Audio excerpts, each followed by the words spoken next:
about it. I've already started building the wall. Just a concrete protection, but the wall behind it, a steel barrier. The border wall. To build the wall. A wall. Border wall. Border wall. We're building a lot of wall. The wall or the barrier. The wall. Physical barrier. We need the wall. Wall. Wall. But with all this talk about the border wall in the US, it got me thinking, do walls work? And can President Trump learn from military walls?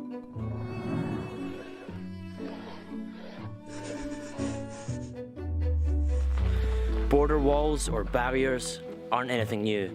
In fact, I'm actually walking along one of the oldest border walls on the planet, and this is Hadrian's Wall, built by the Romans to keep pesky barbarians from Scotland, like me, out of the Roman Empire.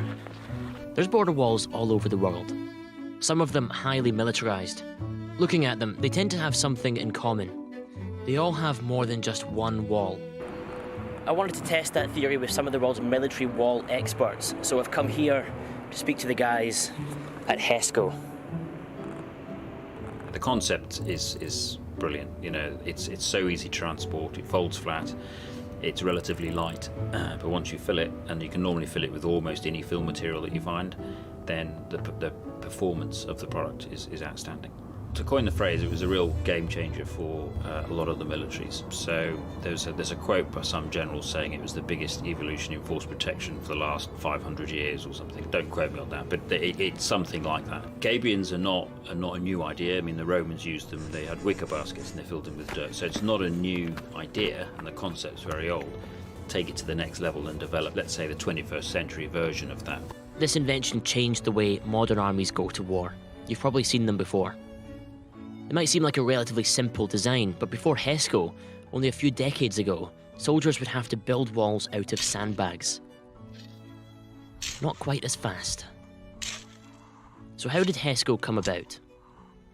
So HESCO, it's nearly 30 years old. It was developed and invented by a local guy to Leeds. His name was Jimmy Heselden. So Jimmy had a property on the east coast, and it was very close to a cliff face which was eroding away. And he wanted a product that he could install rapidly and effectively, and that it would stop the further corrosion to the coast. He developed the lined gabion unit, constructed it on the cliff face, filled it with cement, and then as a result that saved his property. So this invention that started in someone's garage has really become a whole system that changes the way modern militaries can go to war. It can be simple walls like this one behind me, or they can be unloaded out the back of an ISO container at speed. There's a whole range of products that use this simple structure to make bigger, more useful things like a accommodation block or weapon stores, anything like that. It's allowed for new tactics where forward operating bases can be constructed overnight. But an effective barrier is always more than just one wall. Usually, to have an effective wall, it needs to be part of a suite of a solution to basically delay or deter an attacker.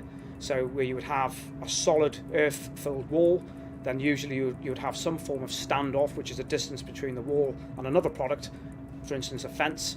So a potential attacker, he has to break through many layers of defence to even before he gets to the wall itself.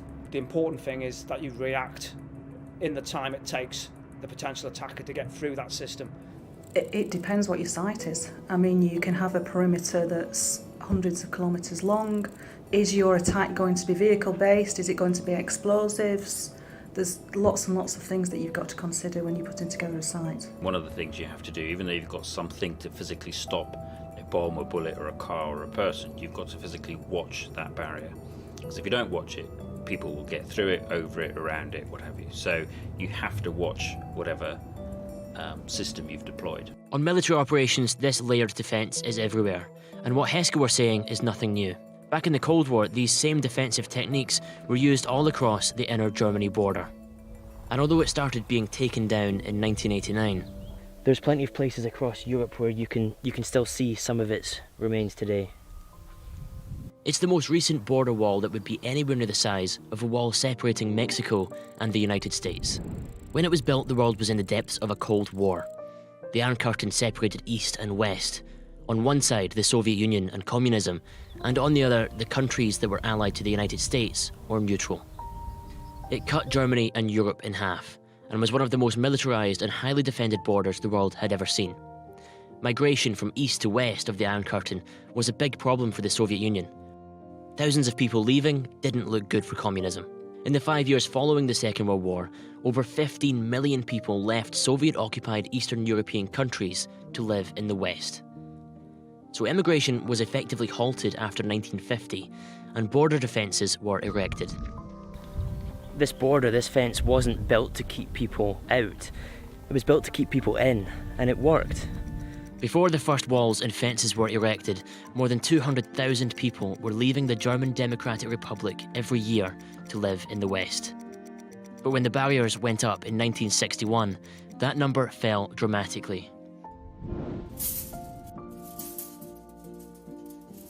And it stayed this low until the walls and fences eventually came down in 1989. Unlike the proposal for President Trump's wall, this border was not one obstruction. This border was multiple different things that were built to keep people from crossing. So we have the road that I'm not on now, which was built just to speed up the reaction of police that might know that there's someone escaping. There was a forensic line so that they could keep track of how many people had crossed or identify vehicles, that sort of thing. You had the anti-vehicle barrier, and then you had the fence behind it, one of many fences, sometimes with automatically firing weapon systems, mines, dogs. This was not one wall, and that's why it worked. And they had to keep adding all the way up until 1989 when the Democratic Republic failed, because people still were managing to succeed, even though it was smaller numbers. Okay, so walls, fences, they can work, but they need a whole range of additional defences and surveillance. As early as 122 AD, the Roman Empire was building with this in mind, and that's why all along the wall there's huge forts like this one, and these were to house the garrisons of soldiers that were required to keep a wall this long effective.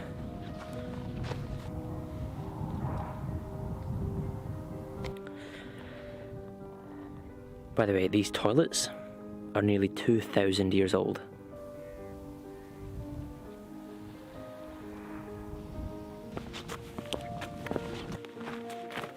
So that's Hadrian's Wall just behind me, and it's built here strategically on this cliff.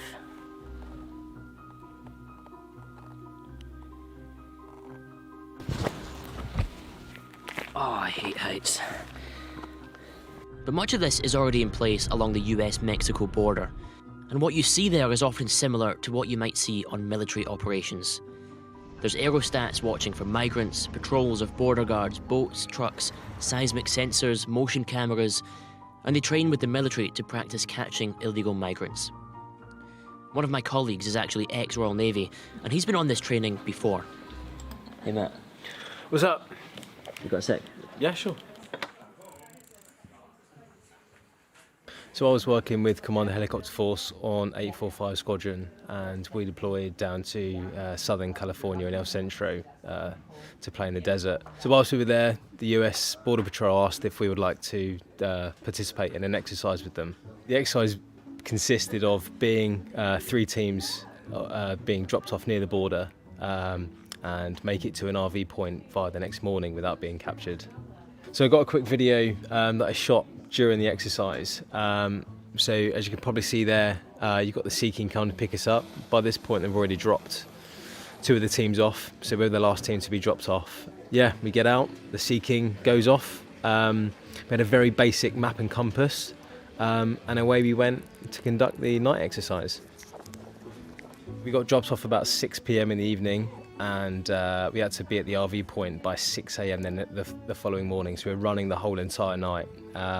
But to get to the RV point we had to cross a small, well, we thought was a fairly low mountain range, but we got to it and it wasn't. It was pretty tough going through there, climbing down dried up waterfalls, rock faces, that sort of thing to get down to the other side. You can't move through the day, it's just too hot. You're looking at 45 degrees. So we rested through the day, and at the night that's when we made our moves. They would get pretty close. We would get down on our belt buckles and they would drive past. But the things they're looking for is tracks, footprints, that sort of stuff, and they can work out the direction of travel, how many people in a group, that sort of thing.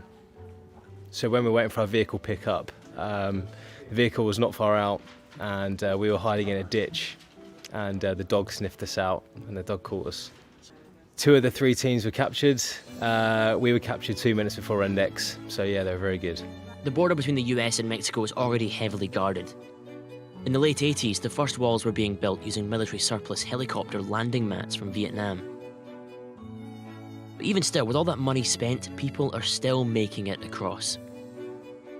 Will the wall along the entire border, along with the expansion of existing defences, decrease illegal migration? Possibly.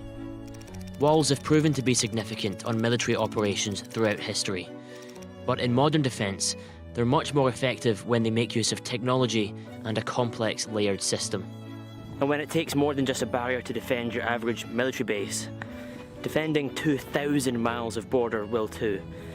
And it's going to cost a lot.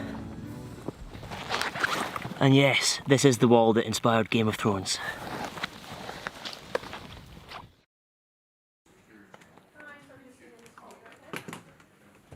I smiled at the camera.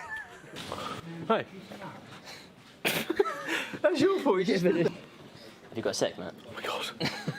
Hey Matt, have you got a sec? Yes. Jesus.